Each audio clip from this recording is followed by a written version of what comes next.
Salut les amis, j'espère que vous allez bien. Une petite vidéo pour parler de recommandations. L'ablation de la fibrillation atriale en cas d'insuffisance cardiaque. Est-ce que c'est du 2A ou du 2B? J'avais mis une vidéo en ligne sur ma chaîne YouTube au mois de décembre et j'ai eu quasiment de manière instantanée plusieurs commentaires. J'avais dit l'ablation de la FA en cas d'insuffisance cardiaque est recommandée en grade 2A par les recommandations européennes de prise en charge de la fibrillation atriale qui avait été publiée en 2016. Dans cette vidéo, j'expliquais que ces recommandations avaient été publiées avant l'étude Cabana et avaient montré que pour réduire les symptômes et améliorer la qualité de vie, l'ablation de la FA était recommandée en grade 2A. Et puis bien sûr, j'ai eu droit à plein de commentaires. Premier qui disait oui, mais les recommandations de l'insuffisance cardiaque de 2016 le plaçaient en 2B. Je ne le savais pas, c'était vrai. Je l'ai vérifié, c'était vrai. Deuxième commentaire, on m'a dit oui, mais les recommandations américaines publiées en 2019 le placent en 2B également.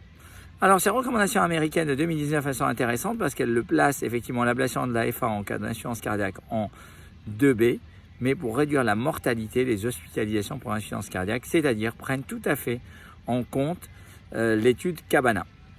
Donc je vous rappelle que l'étude Cabana avait randomisé des patients insuffisants cardiaques avec fraction d'éjection inférieure à 35% entre une stratégie à base d'ablation et une stratégie à base d'ablation de la FA, et l'ablation de la FA avait fait mieux largement sur le critère mortalité et hospitalisation pour insuffisance cardiaque, et y compris sur la mortalité totale, avec une réduction de près de 50% et également sur la mortalité totale. Alors il y a eu une méta-analyse qui a été publiée par Virk et qui a été présentée à l'ESC en 2019, qui reprend plusieurs 4 essais, dont celui dans l'étude Cabana.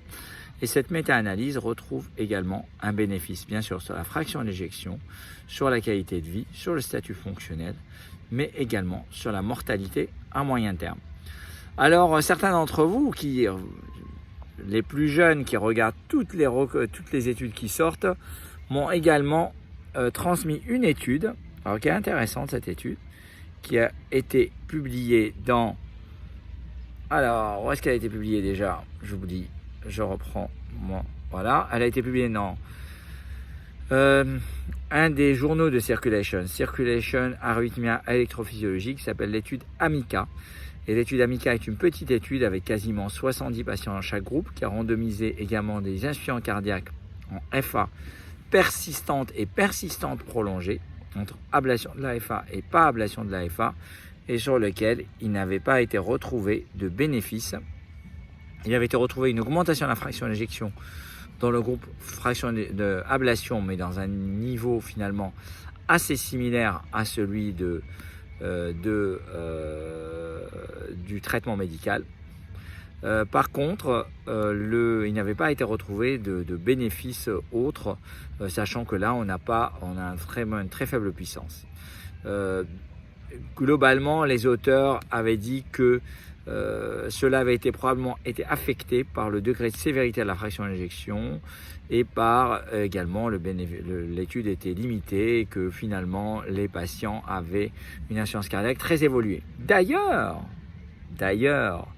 dans l'étude Cabana, dans l'analyse en sous-groupe, alpha paroxystique ou persistante, insuffisance cardiaque ischémique ou non, on n'était pas des facteurs d'interaction. Le seul facteur d'interaction était la fraction d'éjection. Et il avait été retrouvé que le patient avec une fraction d'éjection à plus de 25% avait un bénéfice sur la mortalité du bon côté de la barrière. Par contre, ceux qui avaient une fraction d'éjection moins de 25% n'avaient pas de bénéfice. En gros, l'idée serait que, ok, mais il ne faudrait pas proposer l'ablation à des patients trop graves, trop sévères, qui arriveraient à un stade trop tardif. Donc, 2A ou 2B, ça dépend. Si c'est pour réduire la mortalité, on prendra les recommandations européennes, puisqu'il y a une étude, c'est l'étude Cabana. Et 2A, oui, les recommandations européennes de l'AFA. Et puis, je pense que je vais mettre tout le monde d'accord en 2020. On a de grands espoirs que les recommandations européennes de l'AFA soient mises à jour l'été prochain. Et dans ce cas-là, je suis persuadé que ça soit 2A ou 2B, elle y sera. Elle y sera, l'ablation de l'AFA en cas d'insuffisance cardiaque. Alors, bien sûr, attention, rapport bénéfice-risque à évaluer, information du patient toujours. Et puis choisir le bon patient, prendre en compte la taille de l'oreillette, prendre en compte la fraction d'injection, prendre en compte... J'ai un bon espoir sur la fibrose en IRM. Bien sûr, si l'oreillette était très sévèrement altérée, on peut imaginer qu'il faudrait faire beaucoup plus dans cette oreillette que simplement déconnecter les veines pulmonaires.